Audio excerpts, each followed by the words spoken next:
Hi guys. आज की video में हम बात करने वाले हैं कि क्या हमें बाज़ार से निकल जाना चाहिए इस वक्त, क्या हमें प्रॉफिट बुकिंग कर लेनी चाहिए, क्या बाज़ार के गिरने का समय आ गया है। एनालिसिस जो भी कहें, चाहे जितना मर्जी बुलिश बुलिश नेचर हो इस वक्त बाज़ार का, वो कहें कि टेक्निकल्स के ऊपर तो बाज़ार बुलिश ही लिख रहा है, लेकिन क्या हमें इस वक्त अभी बाज़ार के अंदर रुकना चाहिए, क्या बाज़ार इस लेवल को सस्टेन कर पाएगा आने वाले वक्त में। इस वीडियो में हम इसी के बारे में बात करेंगे, क्योंकि मैं आपके लिए एक बहुत इंपॉर्टेंट चीज़ लेके आया हूँ इस वीडियो में, जो कि है पीई रेशो। जब मार्च में सबसे बड़ी गिरावट हुई थी, तब उस वक्त पीई रेशियो इसका तकरीबन तकरीबन 27 के अराउंड था, जो फरवरी के एंड तक। उसके बाद जब कोविड आया तो ये तो बाज़ार कितना शुरू हुआ और वो पीई रेशियो भी डिक्रीज़ होने लग गया। बहुत सारे एनालिसिस, बहुत सारे यूट्यूबर, बहुत सारे टीवी के जो मीडिया हाउसेज़ हैं, उन्होंने आपको बताना शुरू कर दिया था कि 27 के अराउंड पीई रेशियो हो गया था, बहुत ज़्यादा ओवर वैल्यूड हो गया था हर एक स्टॉक, और ओवरबॉट जोन में आ गया था, तो इसलिए उसका गिरना लाजमी था, क्योंकि मार्केट में इतनी ज़्यादा गर्मी हो चुकी थी। वो तो सिर्फ एक नेगेटिव न्यूज़ का इंतज़ार कर रहा था निफ्टी गिरने को, और जो आई कोविड के ज़रिए और वो गिरा। लेकिन अब का जो पीई रेशियो है वो उससे भी ज़्यादा हो चुका है, हालांकि मार्केट उस लेवल से थोड़ा कम है। तो इस वीडियो में आपको वो डेटा लेके आया हूँ और आपको बताना चाहूँगा कि अब आपके लिए क्या सही समय है इस मार्केट के अंदर रुकने का, या क्या आपको प्रॉफिट बुकिंग कर लेनी चाहिए, उसके बारे में हम बात करेंगे। लेकिन सबसे पहले हम शुरू करते हैं इस वीडियो को।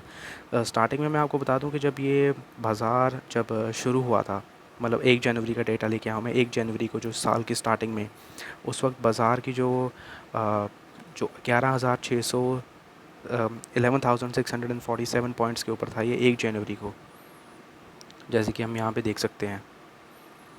उसके बाद जो 23 मार्च, जो कि जो कि हमें सबसे बड़ी गिरावट देखने को मिली थी कोविड के बाद जो आया था, इस दिन आपको, जैसे कोई आप सबको पता ही होगा कि इस दिन क्या हुआ था कि 2 बार लोअर सर्किट लगा था और ट्रेडिंग को भी रोक दिया गया था, एक बार 20 मिनट के लिए और एक बार 40 मिनट के लिए।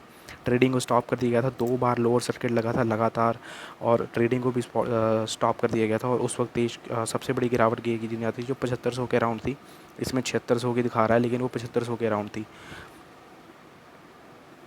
और उसके बाद जो इस वक्त इसका अभी का जो पॉइंट टेबल पे हम इसको देखें तो 11,647 है।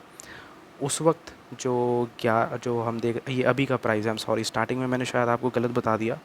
स्टार्टिंग में इसका जो वैल्यू था वो 12,182 था 1 जनवरी को। आई एम सॉरी, मैंने ऊपर वाला फिगर पढ़ दिया, इसको डिसरिगार्ड कर दीजिएगा।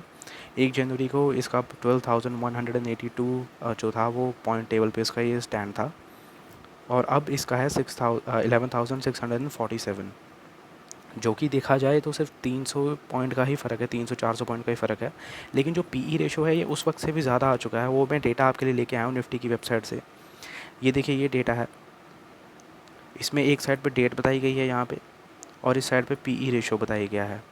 तो ये डेट लिखी हुई है और उस दिन का पीई रेशो 11 फ़रवरी को 25 था। और जैसे कि मैं आपको बताऊं कि जो सबसे हाईएस्ट पीई रेशो, मतलब जो पीई नेचर रहा है, वो पीई रेशो रही है 19 फरवरी को, जो कि थी 27.60। पीक पे था उस वक्त बाज़ार अपने, और लोग तब, आपको सारे ट्रेडिंग एनालिसिस्ट ये कह रहे थे कि कोविड का आना, ये तो बाज़ार तो सिर्फ एक नेगेटिव न्यूज़ को देख रहा था, उसको गिरना ही था, क्योंकि पीई रेशो बहुत ज़्यादा ऊपर हो गई थी उसकी। उसके बाद आप देखिए कि ये ग्रेजुअली फॉल करना शुरू हुआ है, हर एक डेट को ही नीचे गिरता जा रहा है। और जो 23 मार्च है, जो ये वाली डेट है,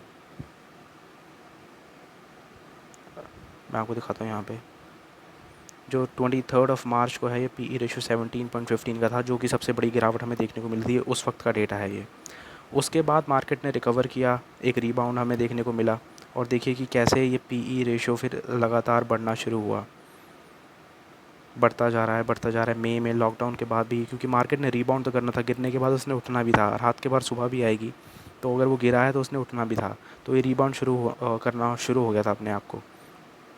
ये जून के मंथ का पीई रेशो है, आप देख सकते हैं कि जून के मंथ में ये तकरीबन तकरीबन 26.32, जो कि 30 जून को था, 26.32 के अराउंड ये यहाँ पर पहुँच चुका था जून में ही। यानी कि जो फ़ेब में जो इसके डेटा, जो पीई रेशो देखे, जो फ़ेब की पीई रेशो थी, वो जून में एकदम उसी लेवल के ऊपर आके खड़ गया। बेशक बाज़ार से थोड़े 100-200 पॉइंट या 700-800 पॉइंट कम था उस वक्त, लेकिन वो पीई रेशो के अगर हम चार्ट से देखें तो ये उसी मोड़ पर आके बाज़ार अब खड़ा हो चुका है। अब ये जुलाई का डेटा है, और ये देखिए ग्रेजुअली कितना इंक्रीज़ कर रहा है यहाँ पे पीई रेशो। और जो कि फ़ेब में, जो कि 19 फ़ेब को जो 27 के अराउंड पीई था, वो आप देखिए कि 17 अगस्त को 31 के अराउंड पहुंच चुका है। मतलब उसको भी 4 पॉइंट उसने बीट कर दिया है। और इस वक्त क्लोजिंग का मैं आपको बताऊं, जो 28 अगस्त के अराउंड है इसकी क्लोजिंग, ये देखिए आप 32.92। तो 32 के 5, मतलब 27 का तो फ़ेब में था जब जब मार्केट बिल्कुल बुलिश रन था, सब कह रहे थे कि बुलिश है, सबको पैसा बन रहा था, उस वक्त 27 था। और आज जबकि सब कुछ ख़राब है कोविड के चलते, यहाँ पे 32 पहुँचा हुआ है ये। तो ये पॉइंट हमें बहुत ज़्यादा दे, क्योंकि ये ओवरबॉट जोन को दिखाता है पीई रेशो आपको। तो इस वक्त मेरे हिसाब से तो आपको मार्केट से एग्ज़िट लेना चाहिए। अगर आपने प्रॉफिट बुकिंग करनी है तो आप प्रॉफिट बुकिंग करनी शुरू कर दीजिए। वॉरेन बफेट, जो कि हम सब उनको फॉलो करते हैं, उन्होंने भी कह दिया यहाँ पर, अगर आप देखें कि जो वॉरेन बफेट का मार्केट इंडिकेटर है, उसने बता दिया है कि स्टॉक्स जो हैं वो ओवर वैल्यूड जोन में आ चुके हैं और मार्केट क्रैश हो सकता है। Market can crash in the coming weeks, ये वॉरेन बफेट ने बोल दिया है यहाँ पे ऑलरेडी। इसमें मैं आपको बता दूं कि वॉरेन बफेट जो है, जो उनका जो बफेट इंडिकेटर जिसे हम बोलते हैं, कि वो स्टॉक मार्केट को कंपेयर करता है टोटल जीडीपी वैल्यू से, और फिर वो बताता है कि ये ओवर वैल्यूड है, अंडर वैल्यूड है, या कि जीडीपी और मार्केट, जो स्टॉक मार्केट है, वो बराबर चल रहे हैं वो। तो इस बार का जो रेशो है, जैसे कि आप देख सकते हैं, जो रेशो इन्होंने फाइंड आउट किया वो हिस्टोरिक था, क्योंकि वो 183% ज़्यादा था। यानी कि जीडीपी गिरी हुई है लेकिन स्टॉक मार्केट बढ़ रहा है, तो वो 183% ज़्यादा के करीब आ चुका है वो। तो इस वक्त तो स्ट्रॉन्ग ओवरबॉट जोन में बाज़ार पहुंच ही चुका है। लोगों ने ये इसलिए पहुंचा है क्योंकि जो लिक्विडिटी है वो बहुत अच्छे तरीके से मेंटेन की गई है। लोगों ने बहुत सारा पैसा लगा दिया है वहाँ पे। हाँ, आरबीआई के गवर्नर, जो कि इतना बड़ा इंसान है, शक्तिकांता दास, उन्होंने भी बोल दिया है कि इंडियन स्टॉक मार्केट जो है वो रियल इकॉनमी के बिल्कुल परे जा रहा है, और इसका गिरना लाजमी ही है, क्योंकि ये बिल्कुल परे जा चुका है उससे। जीडीपी, और अगर आप देखें, अगर हमारे देश की हालत वो अलग है और स्टॉक मार्केट अलग ही ट्रेंड कर रहा है। पी रेशियो जब सब कुछ बढ़िया था उसकी तब 27 थी, जब सब कुछ हमारे देश में बढ़िया था, कोविड नहीं आया था। कोविड आने के बाद लॉकडाउन हुआ, लोगों के रोज़गार चले गए, सब चले गए, और अब वो 32 पे आ गया है। तो देश की हालत ख़राब है, लेकिन स्टॉक मार्केट एडवांस और तेज़ी से बढ़ रहा है। तो इस पॉइंट को भी आपको नज़र रखना पड़ेगा। और ये जिस पॉइंट की मैं बारे में बात कर रहा हूँ, ये इसलिए भी ज़्यादा इतनी जल्दी रीबाउंड लिया है, क्योंकि जो फॉरेन फंड इनफ्लो है, जो बाहर के देशों से पैसा लगा है मार्केट में, वो रिकॉर्ड लगा है 50,688 करोड़ रुपीज़ उन्होंने पंप कर दिया है इंडियन मार्केट के अंदर। तो ऑब्वियस ही बात है कि अगर बाहर के देश अगर इंडिया में आके इन्वेस्टमेंट करेंगे तो स्टॉक मार्केट तो पंप अप होएगा ही। अब उन्होंने 75,000 के ऊपर इन्वेस्ट किया हुआ है, 12,000 के ऊपर निफ्टी आने को है, तो अब ऑब्वियसली वो अपनी प्रॉफिट बुकिंग शुरू करेंगे। और अगर वॉरेन बफेट ने कह दिया कि अमेरिकन मार्केट भी क्रैश कर सकता है क्योंकि ओवर वैल्यूड जोन में है, तो अमेरिकन मार्केट क्रैश करेगा तो इंडियन मार्केट भी क्रैश करेगा। और जो फॉरेन इन्वेस्टर हैं वो अपने देश का माल खरीदेंगे कि इंडिया का माल खरीदेंगे। अगर अमेरिकन मार्केट क्रैश करता है तो फेसबुक, अल्फ़ाबेट, गूगल और ये अमेज़न के शेयर भी नीचे गिरेंगे। तो वो क्या इन स्टॉक्स को ख़रीदेंगे अपना मार्केट से पैसा निकाल के, कि रिलायंस को ख़रीदेंगे? ऑब्वियस ही बात है, वो फेसबुक जैसे कंपनी को ख़रीदेंगे, रिलायंस को नहीं प्रेफर करेंगे वो। और जब इंडियन मार्केट भी डाउन नीचे आ जाएगा तब उसके अंदर फिर से दोबारा पंप इन करेंगे। तो ये जो पैसा जो उन्होंने अब लगा दिया है, हर किसी को प्रॉफिट लेना है। उन्होंने पैसा इन्वेस्ट इसलिए किया ताकि उन्हें पैसा जनरेट हो। 7.5 के लेवल पे उन्होंने पैसा बना, जब पंप इन किया मार्केट के अंदर, ताकि वो इस पैसे को इन्वेस्ट करें और बाद में उनको आगे आने वाले टाइम में रिटर्न दिए। आप और मैं स्टॉक मार्केट में इन्वेस्ट करते हैं ताकि हमें भी रिटर्न मिले। अगर किसी ने 1 लाख रुपया, मैं एग्जांपल के तौर पे दे रहा हूँ, अगर उन्होंने फॉरेन इन्वेस्टर्स ने 1 लाख रुपये अपना इन्वेस्ट किया होगा 75,000 के लेवल पे, और अगर आज उस पैसे की वैल्यू 1,70,000 होगी, तो ऑब्वियस सी बात है कि वो अपना पैसा विड्रॉ करेंगे प्रॉफिट में, क्योंकि उन्हें भी पता है कि खतरे की, हम जैसे रिटेल इन्वेस्टर को नहीं पता, लेकिन उनको इस खतरे के बारे में ऑलरेडी पता लग जाता है, तो वो पहले विड्रॉ करेंगे हमसे। और जब वो विड्रॉ होगा तो मार्केट से लिक्विडिटी भी ख़त्म होगी, क्योंकि पैसा लगा हुआ है और वो पैसा निकालेंगे, लोग अपने शेयर बेच के पैसा निकालने लगेंगे, तो वो लिक्विडिटी भी ख़त्म होगी। जब वो लिक्विडिटी ख़त्म होगी तो ऑब्वियस ही बात है, स्टॉक मार्केट भी गिरेगा ही गिरेगा, आप उसमें कुछ नहीं कर सकते इसमें। और मैं आपको एक और इम्पॉर्टेंट जो है इन्फॉर्मेशन इसमें देने वाला हूँ, वो कि ये है, जो इसमें कि जो इन्फ्लेशन रेट है वो 6.09% रहा है जून के मंथ में।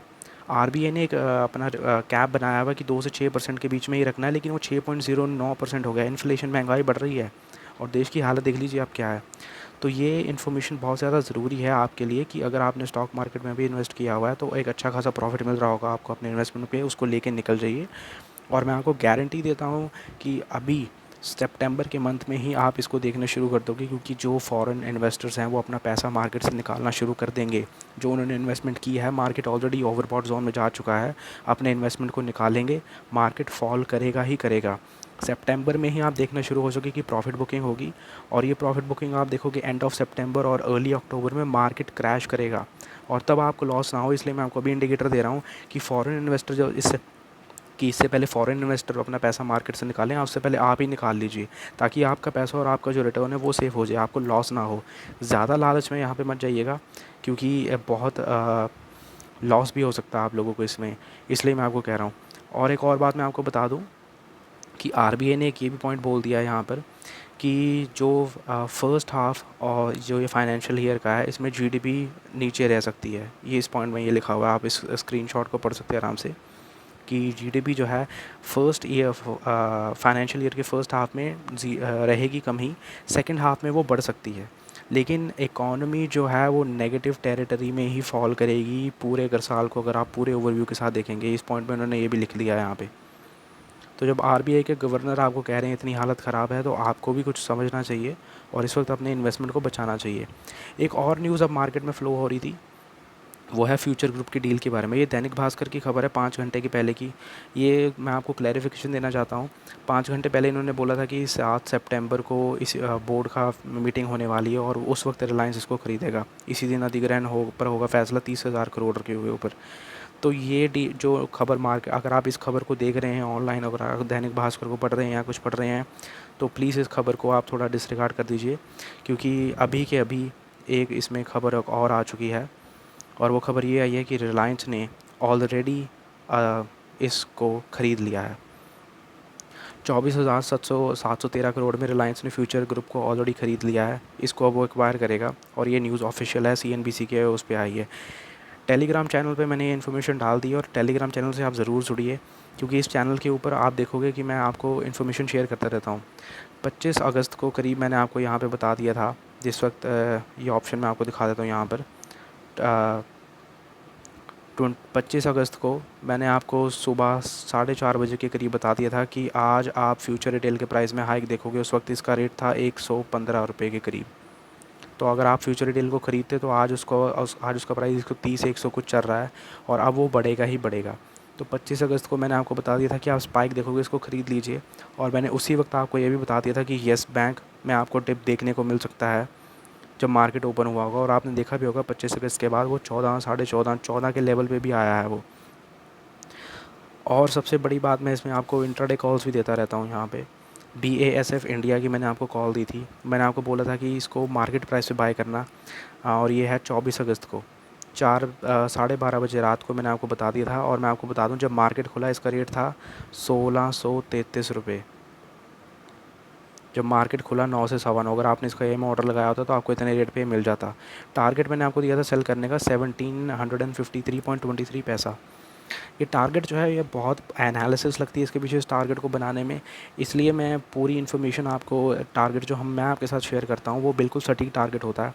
अगर आपने देखा होगा कि उसी दिन की बात है जब ये BASF इंडिया, जो कि केमिकल ऑर्गेनिक का स्टॉक है, इस ने 1832 या शायद 20 रुपये के करीब हाई बनाया उसी दिन। मतलब जो मैंने आपको टारगेट दिया था वो तो अचीव हो ही गया था आपका 1 घंटे के अंदर ही। 10 बजे के अंदर ही इसने 1700, 1750 पार कर दिया था, और ये 10 बजे के अराउंड शायद 1800 से ऊपर ही आ गया था। लेकिन उसके बाद ये प्राइस फॉल करना शुरू हुआ इसका, और ये बंद हुआ अपने ओपनिंग प्राइस से भी कम। 1620 रुपये के करीब इसका प्राइस बंद हुआ था उस वक्त, उस सेम डे। तो सेम दिन क्या हुआ, स्टॉक चढ़ा। आपने अपना अगर इस लेवल पे 1700 रुपये के ऊपर बेच दिया होता तो आपको प्रॉफिट हो जाता, और उसके बाद ये गिरा और अपने प्राइस, जिस ओपन प्राइस था उससे भी नीचे आके बंद हुआ है। ये 1620 रुपये के ऊपर, उससे भी शायद नीचे होगा बंद। तो अगर आपने मेरा कहने पे अगर ये BASF इंडिया ख़रीदा होता तो आपको एक स्टॉक के अंदर 100, या मैं लगभग 100 कह रहा हूँ, ज़्यादा ही फ़ायदा होगा, 100 रुपये का फ़ायदा हुआ था।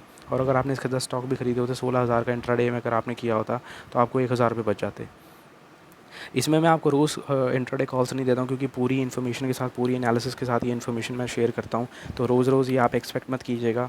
यहाँ पे मैंने आपको ऑलरेडी यहाँ पे बता दिया था, ये देखिए, ये था शायद से कब का, इसमें डेट नहीं मेंशन हो रहा है, शायद 23 ऑफ अगस्त। अगर आप इसको देखें तो 23 ऑफ अगस्त यहाँ पे लिखा आ रहा था ऊपर, 23 ऑफ अगस्त का स्क्रीनशॉट है। यहाँ पे मैंने आपको बोल दिया था कि फ्यूचर रिटेल को आप शॉर्ट सेल करना चाहो तो कर दो, और उस दिन आपने देखा होगा कि 120 रुपये का प्राइस था और 135 रुपये पे आ गया था भाई साहब ये।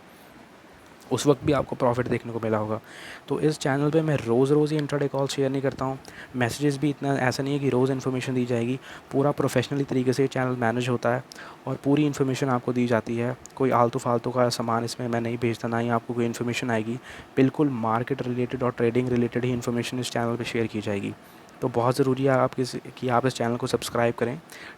डिस्क्रिप्शन बॉक्स में इसको आपको लिंक दे दूँगा, तो आप इसको सब्सक्राइब करें और इसको टेलीग्राम चैनल को ज्वाइन करें। और अब मैं आपसे मिलूँगा अगले वीडियो में। यूट्यूब, अगर आपको वीडियो पसंद आया और अगर आपको इन्फॉर्मेशन अच्छी लगी है जो मैं डेटा आपके लिए लेके आया हूँ, तो इस चैनल को सब्सक्राइब ज़रूर कीजिएगा और वीडियो को लाइक कीजिएगा। और अगर आपको अच्छी लगी तो मुझे कमेंट कीजिए। अगर कोई फीडबैक देना तो आप मुझे उसका भी कमेंट करिए, मैं उसके ऊपर ज़रूर काम करूँगा। मिलते हैं अब अगले वीडियो में। Thank you so much.